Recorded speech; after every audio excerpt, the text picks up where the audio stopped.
मौसम विभाग के पूर्वानुमान के मुताबिक पिछले दिनों हुई बारिश और बर्फबारी के चलते मैदानी क्षेत्रों में ठंड का प्रकोप बढ़ गया है और लोगों को घने कोहरे और शीतलहर के थपेड़ों का सामना करना पड़ रहा है। मौसम विभाग के पूर्वानुमान के मुताबिक सर्दी के मौसम में जहां हिमाचल प्रदेश में बारिश और बर्फबारी का दौर शुरू हो चुका है, वहीं मैदानी क्षेत्रों में घने कोहरे और शीतलहर के कारण लोगों को भारी ठंड का सामना करना पड़ रहा है। मौसम विभाग के पूर्वानुमान के अनुसार सर्दी के मौसम में जहां हिमाचल प्रदेश में बारिश और बर्फबारी का दौर शुरू हो चुका है, वहीं मैदानी क्षेत्रों में घने कोहरे और शीतलहर के कारण लोगों को भारी ठंड का सामना करना पड़ रहा है। पिछले दिनों जिला के उच्च एवं मध्यम ऊंचाई वाले पर्वतीय क्षेत्रों में बारिश और बर्फबारी के चलते मैदानी क्षेत्रों में लोगों को शीतलहर की थपेड़ों का सामना करना पड़ रहा है, जिससे आम जनजीवन बुरी तरह से प्रभावित हो रहा है। स्थानीय लोगों का कहना है कि पिछले 2 दिनों से सुबह के समय घना कोहरा छा रहा है और ठंडी हवाएं चल रही हैं और दिन के समय हल्की धूप में भारी ठंड का सामना करना पड़ रहा है। एकदम मौसम में बदलाव आया और बारिश हुई। उस वर्षा के बाद जो है मौसम में एकदम ही बदलाव आ गया और इतनी ठंड हो गई है कि बहुत बुरा हाल है। और धुंध, जिन इलाकों में धुंध नहीं पड़ती थी, कोहरा नहीं पड़ता था, उनमें भी कोहरा पड़ रहा है। पहली मरतबा ऐसा देखने को मिल रहा है कि वहाँ भी कोहरा पड़ रहा है।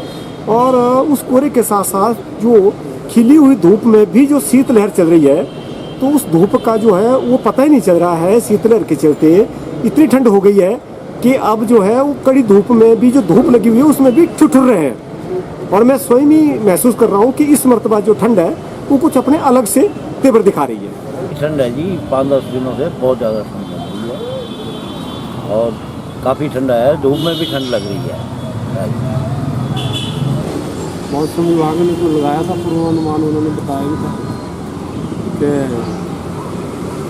मौसम भी न्यू ईयर का चलो बर्फबारी होगी वैसे तो मनाली में, और इस बार ज़्यादा ही है उस ठंडा का लगा। चंडीगढ़ मनाली नेशनल हाईवे सुंदरनगर में गत दिनों एक ट्रक अनियंत्रित होकर पुराना बस स्टैंड के एक निजी होटल में जा घुसा था, जिसके चलते होटल के बाहर रेहड़ी लगाकर पिछले तकरीबन 25 सालों से सब्जी बेचने का काम करने वाला किशोरी लाल पूरी तरह से प्रभावित हो गया है। किशोरी लाल का रोजी रोटी कमाने का एकमात्र यही साधन है, जिसकी वजह से अपने परिवार का रोजाना भरण पोषण करता है। लेकिन इस हादसे की चपेट में आने से उसका कारोबार तहस नहस हो गया, जिसकी मदद के लिए सुकेत व्यापार मंडल सुंदरनगर ने अपने हाथ आगे बढ़ाए हैं और नए सिरे से रोजगार करने के लिए इस वैश्विक कोरोना महामारी के दौर में 10,000 की आर्थिक मदद प्रदान की है। सुकेत व्यापार मंडल के संयोजक सुरेश कुमार उर्फ बब्बू पंसारी और सदस्यों में सुरेश कुमार, रोहित कौशल सहित अन्य पदाधिकारी मौजूद रहे। और शनिवार को रात 9:30 बजे के बाद एक्सीडेंट हुआ है, ट्रक बढ़ गया था। और उसके बाद रोजी रोटी कमाने के लिए कुछ रहा मेरे पास, और इसके लिए व्यापार मंडल ने मेरी सहायता के लिए 10,000 रुपये राशि दी है और घर में रोजी रोटी कमाने का और कोई साधन नहीं। हमारे एक व्यापारी भाई के साथ एक ट्रक हादसे में जो है उसकी दुकान जो है वो उजड़ गई थी, जिसके कारण सुकेत व्यापार मंडल ने अपने व्यापारी भाई को 10,000 रुपये की राशि जो है वो बतौर सहायता दी है। आगे भी अगर व्यापारी को किसी भी तरह का सामना प्रॉब्लम आती है तो सुकेत व्यापार मंडल अपने व्यापारी भाई के साथ है। तो इसका रोजी रोटी का गुजारा एक सब्जी की रेहड़ी लगा के ये हमारे व्यापारी भाई बैठे होते थे। तो सुकेत व्यापार मंडल ने आज निर्णय लिया है कि अपने व्यापारी भाई को 10,000 रुपये की राशि इस परिवार के लिए दी है। प्रदेश में इन दिनों पंचायती चुनाव की नामांकन भरे जा रहे हैं। ऐसे में पंचायतों में भ्रष्टाचार की जड़ कही जाने वाले बकरे की दावतें रोकने के लिए इस बार मुहिम चलाई जा रही है। Anti corruption crime control force और ग्राम स्वराज मंच के कार्यकर्ता बकरे की दावतों पर रोकने के लिए आगे आया है। दरअसल प्रदेश के सिरमौर जिले में चुनावों के वोटरों को लुभाने के लिए बड़े स्तर पर बकरे काटे जाते हैं और दावतें उड़ाई जाती हैं। हिमाचल प्रदेश में पंचायत चुनावों का रोस्टर जारी होते ही बकरों के भी शामत आ गई है। दरअसल सिरमौर जिले में चुनावों ने बकरों की दावतों का रिवाज है। अधिकतर पंचायतों में चुनाव के दौरान कम से कम 1 दर्जन बकरे काटे जाते हैं, यानी बकरों की दावतों पर ही लाखों रुपए खर्च हो जाते हैं। लाखों रुपए खर्च करके जो व्यक्ति प्रधान बनेगा वह बाद में चुनाव में हुआ खर्च पूरा करने के लिए कमाई भी करेगा और कमाई करने के लिए निसंदेह चुनाव में हुआ यानी कि पंचायत के बजट में भ्रष्टाचार भी करेगा। यही वजह है कि बकरों की दावत को पंचायतों में भ्रष्टाचार की जड़ माना जाता है। लेकिन इन चुनावों में बकरों की दावत पर लगाम लगाने के लिए anti corruption crime control force और ग्राम स्वराज मंच आगे आया है। ACCF के अध्यक्ष नाथूराम चौहान ने कहा कि भ्रष्टाचार की जड़ बकरों की दावतें रोकने के लिए हर स्तर तक कार्रवाई की जाएगी।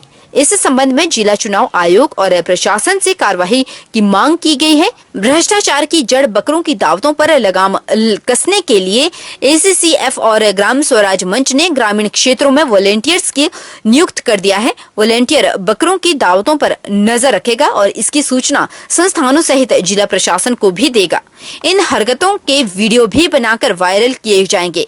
ACCF और ग्राम स्वराज मंच का मानना है कि चुनाव में भ्रष्टाचार पर लगाम लगेगी तो पंचायतों में भ्रष्टाचार मुक्ति की परिकल्पना को साकार किया जा सकेगा।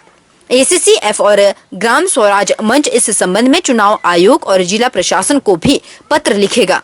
एक अजीब प्रथा शिला में जैसे लोटा नमक बकरा काटना, दारू वगैरह पिलाने, इसको रोकने के लिए हमारे वैसे पंचायत लेवल पर नहीं पर गांव लेवल पर हमारे और वार्ड लेवल पर कमेटी बनी हुई, जिसमें anti corruption crime control force Himachal Pradesh और ग्राम स्वराज मंच हिमाचल प्रदेश, जिसका मुख्य उद्देश्य है कि पंचायत राज को आगे विकसित करना। नाम से पता लगता है ग्राम स्वराज मंच। और एंटी करप्शन का मतलब जो भी क्राइम हो रहा है, जो भी घटना हो रही है, उसको रोकने के लिए हमारे हर गाँव में युवा जो है 4-4, 5-5 की संख्या में एक वार्ड में 4 से 7 व्यक्ति हमारे हैं वार्ड में। तो आप समझ सकते हैं कि पंचायत में लगभग 24 से 26 लोग हमारे हर पंचायत में बैठे हुए हैं जो इन चीजों को रोकेंगे। वो उनसे निवेदन करेंगे, हाथ भी जोड़ेंगे और उनको रोकेंगे भी कि आप गलत काम करें। और अगर वो नहीं मानते तो उनकी वीडियो बना के आगे शासन प्रशासन और DC ऑफिस को या हमें सब लोगों को दी जाएगी। और मैं सभी अपने जितने भी मेरे दोस्त हैं और जितने भी मेरे युवा सभी वोटर्स और सभी को मैं जितने मतदाता हैं हिमाचल के, मैं सबसे अपील करना चाहता हूं कि जो ये प्रथाएं चली है पिछले काफ़ी टाइमों से चली आ रही है प्रथाएं, बकरा काटना, नून लोटा नमक और जो नीम धर्म का जो पिछला जो कुप्रथाएं हैं, इनके ऊपर हमने एक मुहिम चलाई है कि हम अपने घर की बात करूंगा, अपने घर, अपने गांव, अपने इलाके में इस चीज़ को हम नहीं होने देंगे। हमने एक मुहिम चलाई है कि हम इसका विरोध करेंगे। और मैं सभी उम्मीदवारों से जो भी आने वाले इस अभी इलेक्शन का टाइम आ चुका है, जो भी अभी उम्मीदवार होंगे उनसे अपील करता हूं कि प्लीज़ आप लोग कोई ऐसा कोई काम ना करें जिससे आपत्ति हो जाए। और क्षेत्र की जनता से अपील करता हूं कि आने वाले आगामी चुनाव में आप शिक्षित और पढ़े लिखे युवा को मौका दें और बरसों से चली आ रही प्रथा लोटा नून और बकरे की प्रथा को खत्म करें।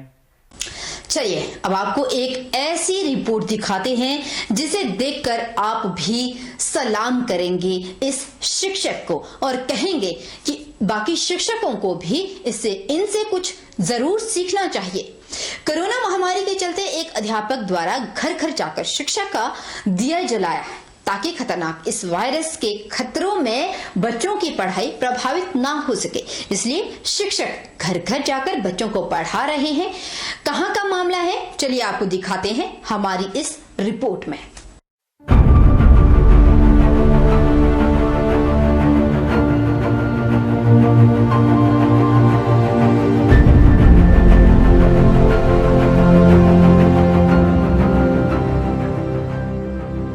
कोविड-19 महामारी के कारण स्कूल नहीं आने और नेटवर्क के कारण ऑनलाइन पढ़ाई नहीं कर पा रहे छात्र छात्राओं को राजकीय वरिष्ठ माध्यमिक पाठशाला नघेता के शिक्षक राजेंद्र शर्मा बच्चों का भविष्य संवारने के लिए आगे आए हैं। वह घर घर जाकर पढ़ाई और परीक्षा की तैयारियां करवा रहे हैं। वह पिछले 6-7 महीनों से घर घर जा रहे हैं। शिक्षक राजेंद्र शर्मा का कहना है कि पहाड़ी क्षेत्र में कई स्थानों पर नेटवर्क की समस्या होती है, जिस कारण ऑनलाइन पढ़ाई प्रभावित हो रही थी।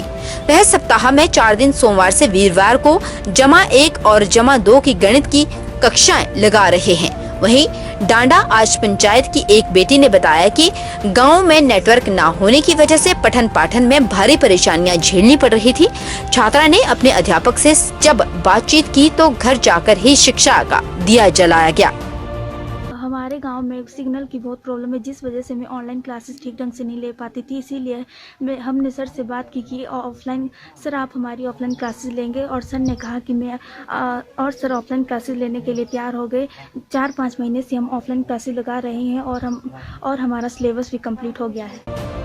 उधर नघेता पंचायत की एक बेटी ने बताया कि परिवार के 2 से 3 भाई बहन है। ऐसे में एक एंड्रॉयड फोन होने की वजह से बहुत सी परेशानियां हो रही थी और मैथ का सब्जेक्ट ऑनलाइन पढ़ना भी मुसीबत है। ऐसे में उनकी मैथ की पढ़ाई बाधित हो रही थी और पढ़ाई की चिंता सताने शुरू हो गई। अध्यापक द्वारा घर घर जाकर जब पढ़ाया गया तो उन्हें अब आसानी हो रही है। मैं नगेता से बिलोंग करती हूँ। हम परिवार में 2 भाई बहन हैं, जिसके कारण ऑनलाइन क्लासेस ठीक प्रकार से नहीं चल पा रही थी और यहाँ पर नेट की भी उचित व्यवस्था नहीं थी, जिसके कारण हमने सर से ऑफलाइन क्लासेस के बारे में बात करी और इससे हमारा सिलेबस भी पूरा कंप्लीट हो चुका है और डाउट्स भी क्लियर हो गए।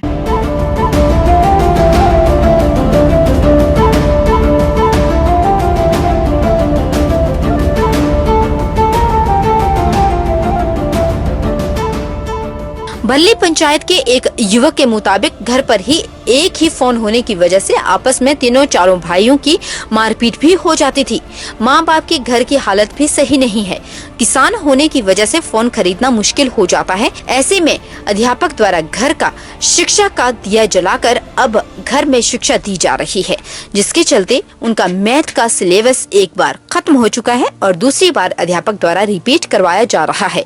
उन्होंने कहा कि आने वाले समय में उनके अध्यापक द्वारा दी गई शिक्षा बहुत महत्वपूर्ण होगी।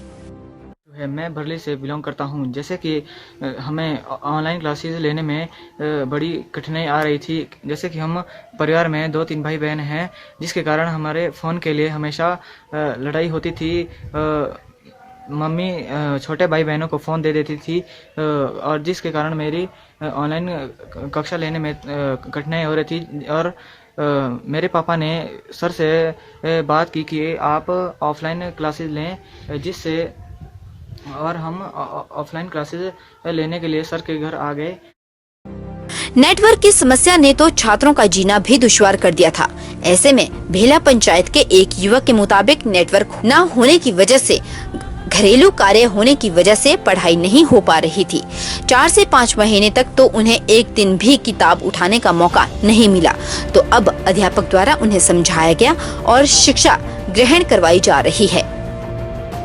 जैसे हमें मैथ्स जैसे सब्जेक्ट में बहुत सी प्रॉब्लम्स आती है, क्योंकि हमारे डाउट्स क्लियर नहीं हो पाते हैं और हम एक रूरल उसमें रहते हैं, जहां ग्रामीण क्षेत्र में बहुत ही नेटवर्क की प्रॉब्लम होती है, जिसके बावजूद हमें बहुत से प्रॉब्लम्स आए, क्योंकि मैथ जैसे सब्जेक्ट में डाउट्स क्लियर ना हो पाने के कारण हमारे मार्क्स में भी बहुत से प्रॉब्लम्स आएगी, क्योंकि बोर्ड की क्लासेस होने के कारण हमें अच्छे नंबर लाने हैं। इसीलिए हमने सर से बात की कि सर हम क्या आपके घर में आकर यहाँ सोशल डिस्टेंसिंग के साथ ऑफलाइन क्लासेस ले सकते हैं। उधर जब हमारे रिपोर्टर ने शिक्षक से बात की तो उन्होंने कहा कि कोविड महामारी की वजह से बच्चों को कई तरह की परेशानियां झेलनी पड़ रही थी, लेकिन उन्होंने बच्चों की समस्याओं को दूर करने के लिए घर घर जाकर पढ़ाई करवाने का फैसला लिया। इससे बच्चों का सिलेबस भी पूरा हो रहा है और परीक्षाओं की तैयारियां भी चल रही है। उन्होंने कहा कि स्कूल के बच्चे कोविड-19 के नियमों का पालन करते हुए पढ़ाई कर रहे हैं। उन्होंने कहा कि ऑनलाइन पढ़ाई में भी मैथमेटिक्स सब्जेक्ट पढ़ाना मुश्किल हो जाता है। ग्रामीण इलाकों में सबसे ज्यादा नेटवर्क प्रॉब्लम, एक परिवार में 2 से 3 बच्चे और एंड्रॉयड फोन का ना होना, घरेलू कार्य ज्यादा होना, छात्रों का ध्यान रखो, ऐसे में पढ़ाई बाधित हो रही थी। उन्होंने कहा कि उन्हें पूरी उम्मीद है कि मैथमेटिक्स के सब्जेक्ट में छात्र काफी अच्छी परफॉर्मेंस कर रहे हैं और रिजल्ट भी उनके अच्छे आएंगे। आ रहा था तो बच्चों के पेरेंट्स के साथ जब डिस्कस हुआ और बच्चों ने रिक्वेस्ट की कि हाँ हम ऑफलाइन क्लासेस लगाना चाहते हैं, तो मुझे लगा कि हमारे गांव की परिस्थितियाँ कठिन होने के कारण हम बच्चों को नेट से प्रॉब्लम भी आ रही है और बच्चों के साथ काम करने में उनके पास फ़ोन की सुविधा भी सबके पास नहीं हो पाती, क्योंकि घर में 2-3 बच्चे होते हैं पेरेंट्स के और फ़ोन एक आधा होता है। इन सब को देखते हुए जब पेरेंट्स से डिस्कस किया तो पेरेंट्स ने कहा कि सर अगर आप समय दे सकते हैं तो इनको घर में आप एक जगह बुला सकते हैं। स्ट्रेंथ मेरी कम है, क्योंकि बच्चों के ज़्यादा स्ट्रेंथ होने के कारण भी सोशल डिस्टेंसिंग में प्रॉब्लम आती है, लेकिन स्ट्रेंथ मैथमेटिक्स में कम होने के कारण मैंने इनको पिछले 4-5 महीने से अपने घर में बुलाया और जो भी इनके डाउट्स थे वो फेस टू फेस या ब्लैक बोर्ड पे इनको सॉल्व करके बताया, जिससे कि मुझे लगा कि हाँ हमारे बच्चों के जो डाउट्स थे अब क्लियर हो गए। वाकई इन शिक्षक को HP 24/7 चैनल भी सलाम करते हैं और तहे दिल से इनका शुक्रिया अदा करते हैं उन बच्चों के लिए जिनका भविष्य दांव पर लगा हुआ था, जिनके पास कुछ भी नहीं है। परिवार में 3-4 बच्चे हैं, लेकिन उनके पास पढ़ने के लिए महज एक फोन, और परिवार कैसे दे, जिसका बीड़ा उठाया इन शिक्षक ने। हम भी इनके लिए सलाम करते हैं। बहरहाल बुलेटिन में इतना ही। आप बने रहिए हमारे साथ और देखते रहिए HP 24/7।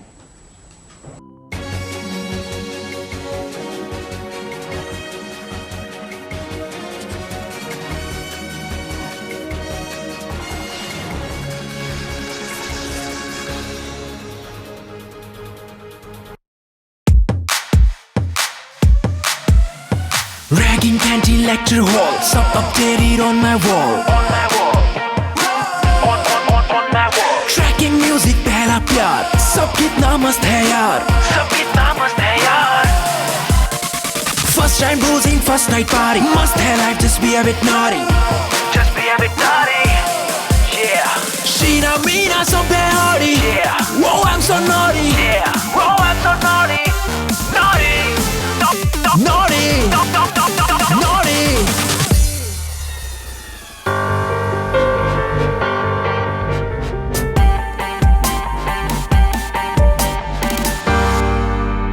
वो मुझे अपना स्टेटस पता करना है, HIV स्टेटस। अपना स्टेटस जानने के लिए करीब के सरकारी अस्पताल के जांच केंद्र में अपना HIV टेस्ट करवाइए। ये जांच और सलाह मुफ्त और गोपनीय है। Life may no fear when it's all clear.